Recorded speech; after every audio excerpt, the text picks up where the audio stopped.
Hello friends. Macro economics के अंदर आज हम करेंगे government budget and the economy. हम देखेंगे कि सरकार जो है अपना बजट कैसे बनाती है और इकोनॉमी के अंदर जो विकास के कार्य है उसको वो कैसे करती है और कैसे बजट जो है इकोनॉमी की डेवलपमेंट के लिए, स्टेबिलिटी के लिए ज़रूरी होते हैं। देखो, जो सरकार बजट बनाती है उसका ये अर्थ होता है कि गवर्नमेंट जो है एक एनुअल स्टेटमेंट बनाती है जिसके अंदर वो एस्टिमेट करती है कि कहाँ कहाँ से मुझे रिसीट्स होंगी, कहाँ कहाँ पे मेरा खर्चा होएगा। देखो, जो बजट होता है उसके अंदर जो पिछले एक साल बीत गया उसकी परफॉर्मेंस को एवेलुएट किया जाता है। फिर नेक्स्ट ईयर के लिए फाइनेंशियल प्रोग्राम्स एंड पॉलिसीज़ बनाई जाती हैं। देखो, ये एक एनुअल एक्सरसाइज होती है जिसके ऊपर जो स्ट्रेस होता है रेवेन्यू एंड एक्सपेंडिचर के ऊपर होता है कि कहाँ से रेवेन्यू प्राप्त होएगा और कहाँ कैसे सरकार जो है खर्चा करेगी। उसी तरह ही देखो, जो सरकार बजट बनाती है उसके पीछे ये उद्देश्य होता है कि ज़्यादा से ज़्यादा ग्रॉस डोमेस्टिक प्रोडक्शन होनी चाहिए।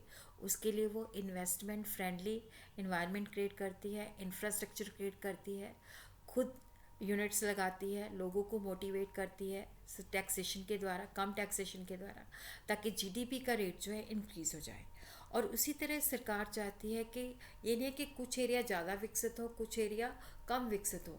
तो बैकवर्ड रीजन के अंदर क्या होता है कि सरकार जो है लोगों को बेनिफिट देती है ताकि वो वहाँ पे यूनिट जो है सेटअप करे। जैसे स्पेशल इकोनॉमिक जोन्स हैं, बैकवर्ड एरिया के अंदर अगर हम यूनिट्स लगाते हैं सरकार सब्सिडीज़ देती हैं।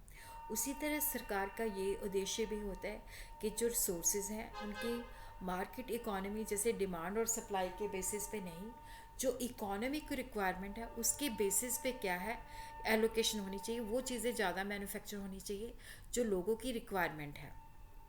उसके लिए ये जो लग्जरी गुड्स होती हैं उन पे ज़्यादा टैक्स इम्पोज किया जाता है। उसी तरह सरकार का ये भी उद्देश्य होता है कि जैसे देश की सुरक्षा के लिए defence budget banana, law and order situation को मेंटेन करना। और उसी तरह सरकार ये भी चाहती है कि कि जो अमीर और गरीबों का फासला कम हो, वाइड ना हो। तो अमीरों के ऊपर ज़्यादा टैक्स लगाती है और गरीबों के लिए वो बेनिफिट्स प्रोवाइड करती है। उसी तरह सरकार कई स्कीमें जो है, कोई प्रोग्राम्स जो है स्टार्ट करती है ताकि लोगों को रोज़गार मिल सके।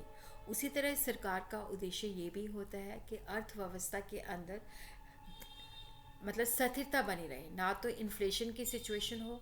अगर इन्फ्लेशन है, कीमतें बढ़ रही हैं, तो उन सिचुएशन को रोकने के लिए सरकार जो है खर्चा कम करती है और टैक्स ज़्यादा लगाती है। और उसी तरह अगर डिफ्लेशनरी है तो उस सिचुएशन के अंदर सरकार खुद खर्चा ज़्यादा करती है और टैक्स कम लगाती है। और देखो, जो कॉन्स्टिट्यूशन है उसके मुताबिक ये है कि जो सेंट्रल गवर्नमेंट है उसने बजट बनाना है और ये लोकसभा एंड राज्यसभा में प्रेजेंट करना है। आर्टिकल 202 ऑफ द कॉन्स्टिट्यूशन के अंदर स्टेट ने अपना बजट बनाना है और ये लेजिस्लेटिव असेंबली के अंदर जो है प्रेजेंट करना है। उसी तरह ही देखो, जो हम बजट बनाते हैं इसके दो कंपोनेंट होते हैं, एक रेवेन्यू अकाउंट पे है, एक कैपिटल अकाउंट में है, जो कि मैं आगे जाके एक्सप्लेन करूँगी। देखो, जो revenue receipts and revenue expenditure है, कैपिटल अकाउंट पे हम capital receipts and capital expenditure देखते हैं। तो हम कह सकते हैं कि बजट के देखो दो कंपोनेंट होते हैं, कहाँ से हमें रिसीट्स मिलेगी, कहाँ पे हमें रेवेन्यू जनरेट होएगा। ये रेवेन्यू रिसीट भी हो सकती है, कैपिटल रिसीट भी हो सकती है, और कहाँ पे हमने खर्चा करना है। बजट एक्सपेंडिचर के अंदर डेवलपमेंट भी हो सकता है खर्चा, नॉन डेवलपमेंट प्रोग्राम्स के ऊपर भी हो सकता है।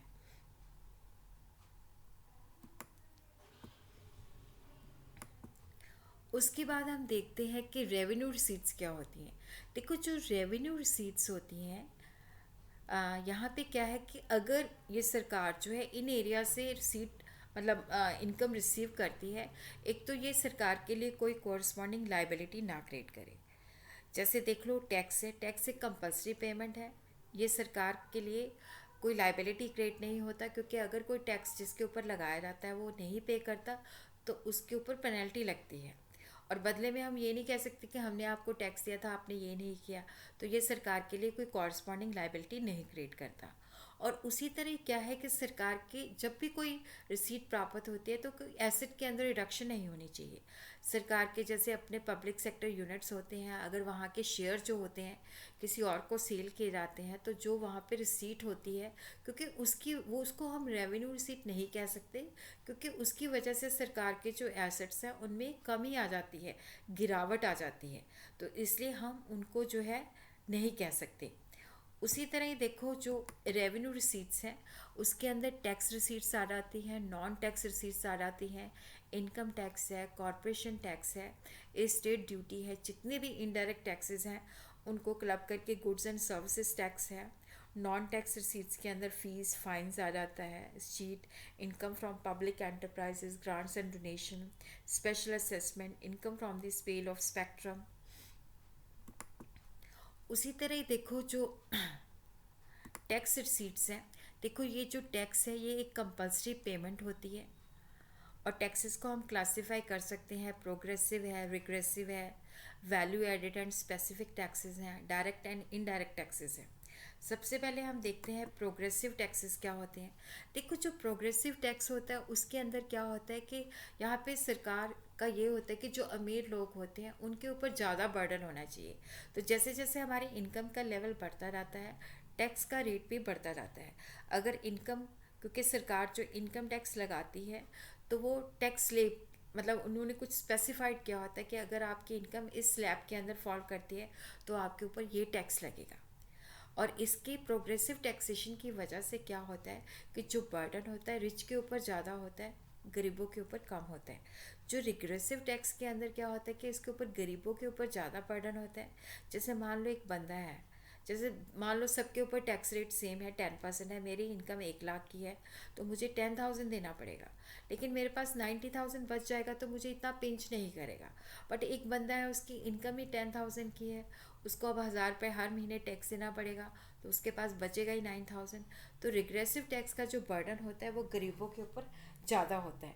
उसी तरह ही देखो वैल्यू एडिड टैक्स, जैसे मैंने आपको बताया, या कोई स्पेसिफिक टैक्स होता है, ये सरकार ने अब जो है गुड्स एंड सर्विस टैक्स कर दिया है, जो कि मल्टी स्टेज टैक्स है, जहाँ जहाँ पे वैल्यू एडिशन होती है।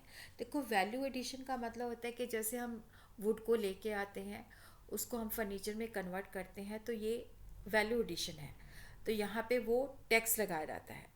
और उसी तरह क्या है कि जो डायरेक्ट टैक्स होता है, देखो डायरेक्ट टैक्स का मतलब होता है जिसके ऊपर लगाया जाता है ये उसी ने पे करना है, किसी और के ऊपर हम शिफ्ट नहीं कर सकते। और उसी तरह ही इनडायरेक्ट टैक्स होता है जिसके ऊपर लगाया जाता है वो किसी और को जो है मतलब जो है ट्रांसफ़र कर सकता है। और यहाँ पे क्या होता है कि जैसे मैंने आपको बताया गुड्स एंड सर्विस टैक्स है, तो नेचुरली जब ये लगाया जाता है तो जो सेलर है वो बाहर से वसूल कर सकता है, क्योंकि इसका जो फाइनल बर्डन होता है हम दूसरों को शिफ्ट कर सकते हैं। इनडायरेक्ट टैक्स जो होता है किसी एक पर्सन पे लगाया जाता है, लेकिन इसका पार्टली या होली हम दूसरे से शिफ्ट कर सकते हैं। और जो डायरेक्ट टैक्स होता है जिसका फाइनल बर्डन जो होता है उसी के ऊपर ही होता है जिसके ऊपर ये इम्पोज किया जाता है, जैसे इनकम टैक्स है, वेल्थ टैक्स है, गिफ्ट टैक्स है, ये डायरेक्ट टैक्स की एग्जाम्पल्स हैं। और उसी तरह ही जो स्पेसिफिक टैक्स होता है ये यूनिट साइज या वेट के हिसाब से लगाया जाता है। और उसी तरह हम आगे देखते हैं कि जो नॉन टैक्स रिसीट्स होती हैं, फाइन फीस, जैसे देखो जैसे मैंने आधार कार्ड बनाना है, पैन कार्ड बनाना है, तो उसके लिए मुझे फ़ीस देनी पड़ेगी, डायरेक्ट ड्राइविंग लाइसेंस लेना है, ठीक है, जैसे मुझे ज़मीन की रजिस्ट्री करवानी है, बर्थ और डेथ का रजिस्ट्रेशन सर्टिफिकेट लेना है, पासपोर्ट बनवाना है, तो इसको हम फीस कहते हैं कि जो सरकार जो है रिसीव करती है। ये एक फ़ीस जो होती है बेसिकली क्या होता है कि ये एडमिनिस्ट्रेटिव एंड जुडिशल सर्विसेज के लिए सरकार जो है वसूल करती है ये। और फाइन जो होता है जो लॉ ब्रेकर्स होते हैं उनके ऊपर है, जैसे मान लो हेलमेट, स्कूटर हम चलाते हैं तो हेलमेट पहनना ज़रूरी है, और अगर नहीं पहनते तो फ़ाइन लगता है, तो नेचुरली ये पनिशमेंट्स होती हैं। इस चीट्स होता है कि देखो जैसे मान लो किसी की प्रॉपर्टी है, उसके पीछे कोई उत्तराधिकारी वो नहीं छोड़ के गया, तो गवर्नमेंट जो होता है इससे रेवेन्यू रिसीव करती है। उसी तरह देखो जो स्पेशल असेसमेंट होती है कि जैसे कोई प्रॉपर्टी की वैल्यू जो है अप्रिशिएट हो जाती है क्योंकि सरकार ने कोई डेवलपमेंट का काम किया था, तो वहाँ पे स्पेशल असेसमेंट होती है। उसी तरह जो सरकार के मतलब सरकार के जो यूनिट्स होते हैं उनसे जो प्रॉफिट होता है, और उसी तरह क्या होता है कि जैसे गवर्नमेंट जो होती है, गवर्नमेंट को डोनेशंस देते हैं, ग्रांट्स देते हैं, तो उनसे भी सरकार को रिसीट मिलती है।